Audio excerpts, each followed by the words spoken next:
झापाको दमकमा निर्माण गरिएको बहुचर्चित दमक भ्यू टावर अहिले दमक व्यापारिक कम्प्लेक्सको नामले पनि चिनिन थालेका छन्। 18 तले यो विशाल संरचना करिब 100 मिटर अग्लो रहेको बताइएको छ भने जसमा 72 मिटर कङ्क्रिट संरचना र माथि 28 मिटर स्टिल टावर निर्माण गरिएको छ। यसलाई नेपालकै अग्लो भ्यू टावर मध्ये एक मानिएको छ र पुनर्निर्मित धरहराभन्दा पनि अग्लो भएको दाबी गरिएको छ। दमक बजार अर्थात् दमक चोकदेखि पश्चिम उत्तर दिशातर्फ पर्ने यो टावर बजार क्षेत्रबाट करिब 3 देखि 6 किलोमिटर दूरीमा अवस्थित रहेको छ।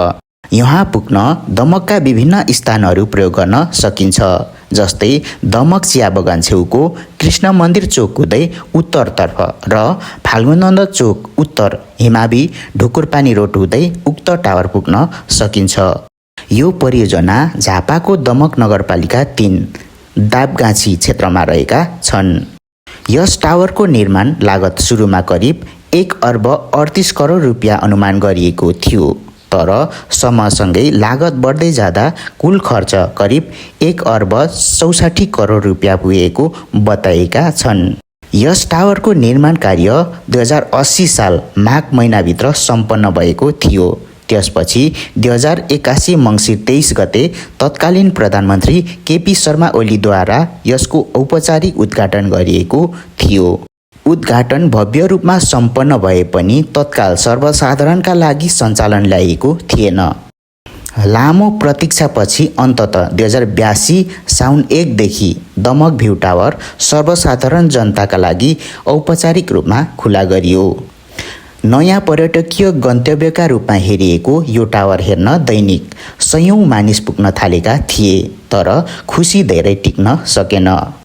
सर्वसाधारणका लागि खुला गरिएको 1 महिना पनि नपुग्दै 2082 भदौ 23 र 24 गतेको जेनजेट आन्दोलन अर्थात् नयाँ पुस्ताको आन्दोलनका क्रममा टावरमा आंशिक क्षति हुन पुग्यो। आन्दोलनका क्रममा संरचनाका केही भागहरूमा तोडफोड भएपछि सुरक्षा र मर्मतको कारण देखाउँदै टावर पुनः बन्द गरिएको थियो। 2082 भदौ 23 र 24 को आन्दोलनले भने देशले नयाँ रूप लिन पुग्यो। सोही अनुरूप टावरले पनि पुनः चर्चा पाए।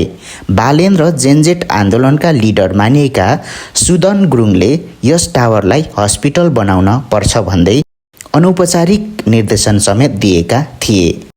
हाल उक्त आंशिक क्षति भएका टावर मर्मत सम्भार तथा व्यवस्थापनको काम भइरहेको छ। एक समय नेपालकै गौरवका रूपमा प्रचार गरिएको यो परियोजना अहिले पुनः सञ्चालनको प्रतीक्षामा रहेको छ।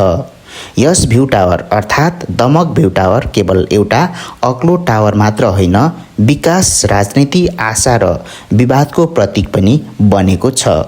अरबौं लगानीमा निर्माण गरिएको यो संरचना अब भविष्यमा सुरक्षित, व्यवस्थित र दीर्घकालीन रूपमा सञ्चालन हुन सक्छ कि सक्दैन भन्ने प्रश्न सबैको चासोको विषयका रूपमा रहेको छ।